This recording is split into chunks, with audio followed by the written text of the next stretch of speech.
اور پڑھانے والے کے لیے اس کی آدھی تنخواہ بھی قبول کرنے میں ان کو موت آ جاتی ہے۔ ایک دعوت فکر دے رہا ہوں، سوچ کر اٹھو، ورنہ ایک دن آئے گا تم امام ڈھونڈتے پھرو گے، امام نہیں چور امام ملے گے تمہیں۔ باہر سے جتنے بھی آ رہے ہیں سب چور آ رہے ہیں، آپ اس بات کو اچھی طرح سمجھ جاؤ۔ باہر سے جو بھی آ رہا ہے اپنا علاقہ چھوڑ کر وہ صرف کمانے کے لیے آتا ہے۔ دل پہ لکھ لو میری یہ بات، کسی کو بری لگے میں 100 بار معافی چاہتا ہوں۔ جو آدمی اپنا علاقہ چھوڑ کر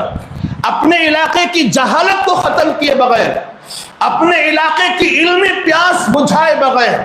کہیں دور دراز کا سفر کر کے کسی اچھے اسٹیٹ کا انتخاب کر کے، اچھے اسٹیٹ کے اچھے ضلع کا انتخاب کر کے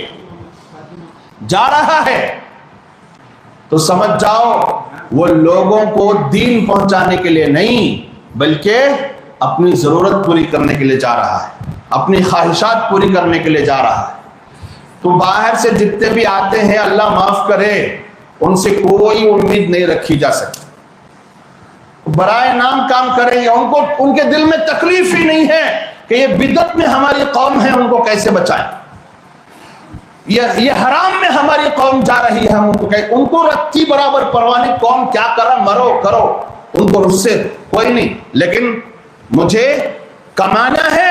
مسجد کے نام پر، مدرسے کے نام پر، مکتب کے نام پر، قرآن خوانی کے نام پر اور بھاڑوں کے نام پر، ٹیوشنز کے نام پر، عورتوں کو پڑھانے کے نام پر، نوجوان بچیوں کو پڑھانے کے نام پر، بالغ لڑکیوں کو پڑھانے کے نام پر کسی بھی طریقے سے مجھے کمانا ہے اور میری ضرورت پوری کرنی ہے اور میرے اپنے گاؤں میں مجھے بنگلہ بنانا ہے۔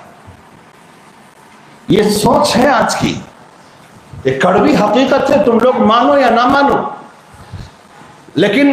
ہر علاقے میں اپنے علاقے کی امت اور قوم کا درد رکھنے والے بھی کچھ علماء ہوتے ہیں۔ میں صرف اتنا کہنا چاہ رہا ہوں کہ ان کو پروموٹ کرو، ہر اعتبار سے ان کے بیک بون بنو، ان کے بازو بنو، ان کی طاقت بنو، تب وہ بڑھ چڑھ کر امت کے لیے کام کریں گے۔ ہماری ہی قوم ہماری طاقت نہیں بنتی، یہی تو افسوس کا مقام ہے۔ ہماری ہی قوم ہماری جڑیں کاٹتی ہے، ہماری ہی قوم ہمارے ہی علماء کے جڑیں کاٹ کر بٹھا دیتی ہے، اور ان کی جگہ کسے لایا جاتا ہے؟ ایک باہر سے آنے والا جو صرف اپنے پیٹ پوجا کے لیے آیا ہے، اسے لوگوں کے دین کی بربادی سے، ایمان کی بربادی سے، عقیدوں کی خرابی اور غیر درستگی سے اسے کچھ بھی لینا دینا نہیں۔ جا کر دیکھ لو مسجدوں کا حال، برسوں سے بدعتیں چل رہی ہیں، لیکن باہر سے آئے ہوئے امام صاحب کی ہمت نہیں کہ وہ ختم کر سکے۔ برسوں سے سب جانتے ہیں کہ بدعت ہے، لیکن چھوڑو حکمت کے نام پر چھوڑو، سب چھوڑو۔ امت حرام میں ہے لیکن بیان کیا ہو رہا ہے؟ محرم کی فضیلت کا بیان ہو رہا ہے۔ امت سود خوری میں پڑی ہوئی ہے، بیان ذی الحجہ کی فضیلت کا ہو رہا ہے۔ امت قدم قدم پر رشوت خور بنتی جا رہی ہے، جس کی وجہ سے جہنم کی مستحق ہوتی جا رہی ہے، اور مسجد میں بیان ہوتا ہے نماز کی فضیلت کا۔ یہی تو حال ہے آج پورے معاشرے کا۔ ایسے میں اگر گنے چنے کچھ مقامی علماء امت کا درد لے کر واقعتاً قوم کی فکر میں کچھ کرنے کے لیے آگے بڑھنا چاہتے ہیں تو وہ کاٹنے والی بھی کوئی اور نہیں، ان کی ہی قوم ہوتی ہے، ان کے ہی اپنے ہوتے، ان کو کاٹ کر بٹھا دیتے ہیں، اور ان کی جگہ پر لایا جاتا ہے وہ میٹیریل،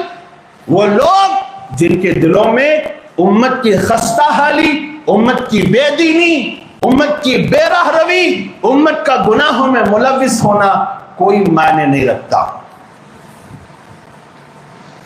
ہوش کے ناخن لو میرے بھائیوں، میری یہ بات جہاں تک ہو سکے پہنچاؤ کہ آج وقت آ چکا ہے، ہر علاقے کے لوگوں کو فیصلہ کرنا پڑے گا کہ دو طرح کے ہر علاقے میں علماء اور علم والے موجود ہیں۔ ایک کیٹیگری وہ ہے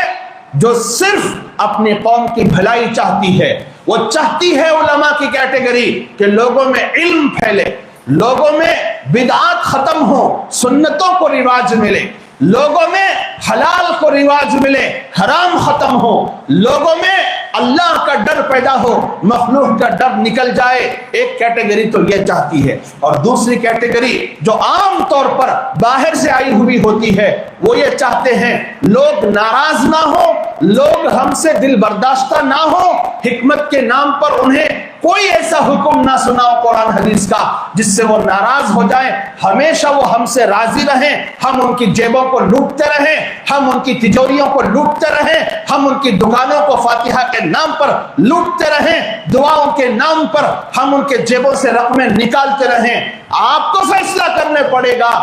ایک کیٹیگری کو پروموٹ کرو گے اور ان کے بازو بنو گے، یا بی کیٹیگری کو پروموٹ کر کے اپنے دین اور ایمان کا سودا کرو گے۔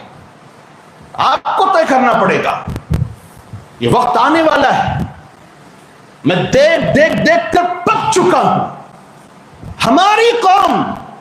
یہ سوچ رہی ہے کہ وہ آدمی ہمارا دین کے اعتبار سے بھلا کرے گا جس کو آپ کے دین سے، آپ کے ایمان سے، آپ کے گندے عقیدوں سے، آپ کے گندے اعمال سے، آپ کی سود خوری سے، آپ کی رشوت خوری سے، آپ کی عورتوں کی بے پردگی سے، معاشروں میں پھیلی ہوئی گندگیوں سے کوئی سروکار نہیں، اور امت کے ذمہ دار اس سے لو لگا کر بیٹھے۔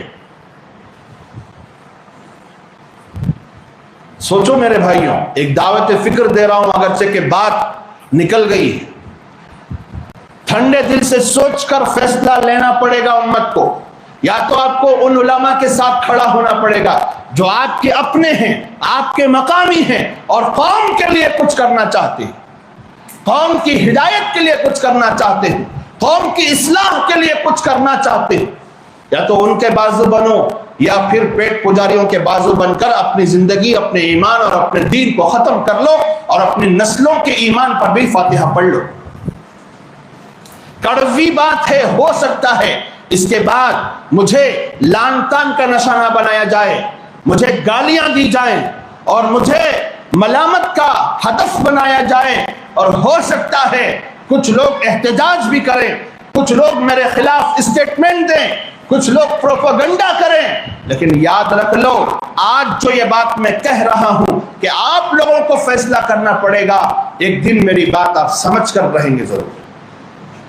ایک دن ضرور سمجھیں گے کہ وہ دل جلا کیوں کہہ رہا تھا۔ جس دن آپ کی آنکھوں کے سامنے، آپ کے مسجدوں میں، مدرسوں میں، مکتبوں میں باہر سے آئے ہوئے وہ لوگ جو صرف اپنے پیٹ کے لیے جینا جانتے ہیں، امت کے لیے جینا نہیں جانتے، جب ان کی طرف سے خرابیاں آپ کے گھروں میں داخل ہوتی ہوئی اور آپ کے بچوں کے ایمان کو ختم کرتی ہوئی اور آپ کی بدعات کو پروموٹ کرتی ہوئی، رسومات کو پروموٹ کرتی ہوئی اور نظر آئیں گی، اس وقت آپ کو سمجھ میں آئے گا کہ یہ دل جلا اس وقت کیوں چیخ رہا تھا۔ میں مثال دے کر سمجھا رہا ہوں، مثال دے کر سمجھا رہا ہوں۔ جس مسجد میں امام کی ذمہ داری یہ ہوتی ہے کہ اپنے محلے میں جو گناہ عام ہو چکا ہے اس کا ذکر کرے، قرآن و حدیث کی روشنی میں اس کی ممانعت بیان کرے، لوگوں کو اس گناہ سے بچانے کی ترغیب کرے، ترغیب دے، واعظ و نصیحت کرے، حضور پاک صلی اللہ علیہ وسلم کے فرمودہ سنائے اور ان کو ڈرائے۔ جس امام کی یہ ذمہ داری ہو، اگر امام یہ کہہ کر پتلی گلی پکڑ لے کہ بھائی لوگ ناراض ہو جائیں گے، لوگ کیا ہو جائیں گے؟ ناراض ہو جائیں گے۔ اگر ہم سود کے بارے میں بولتے ہیں، رشوت کے بارے میں بولتے ہیں، اور بے پردگی کے بارے میں بولتے ہیں، دیگر گناہوں کے بارے میں بولتے ہیں، لوگ ناراض ہو جائیں گے۔ ارے تو نے بخاری کا دورہ، سیاستہ کا دورہ، قرآن کی تفسیر اس لیے نہیں پڑھی تھی کہ لوگوں سے ڈر کر خاموش بیٹھ جائے۔